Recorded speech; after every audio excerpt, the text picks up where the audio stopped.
April মাসে ভারত থেকে বাংলাদেশে মোট 25,000 মেট্রিক টন পরিশোধিত ডিজেল আমদানি করা হচ্ছে। ইতোমধ্যে গত শুক্রবার মধ্যরাতে 8,000 মেট্রিক টন ডিজেল দিনাজপুরের পার্বতীপুর ডিপোতে পৌঁছেছে।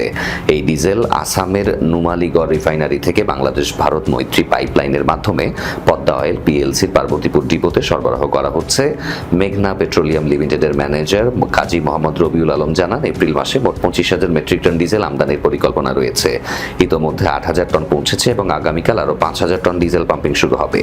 পাম্পিং শুরু হলে 4 থেকে 5 দিনের মধ্যে 5,000 টনের পুরো চালান পৌঁছানোর সম্ভাবনা আছে। তিনি আরও বলেন, ভারত থেকে পরিশোধিত ডিজেল আমদানি একটি চলমান প্রক্রিয়া। পাম্পিং কার্যক্রম অব্যাহত থাকলে পর্যায়ক্রমে পুরো চালান দেশে পৌঁছাবে এবং পরবর্তী পাম্পিং দ্রুত শুরু করা হবে।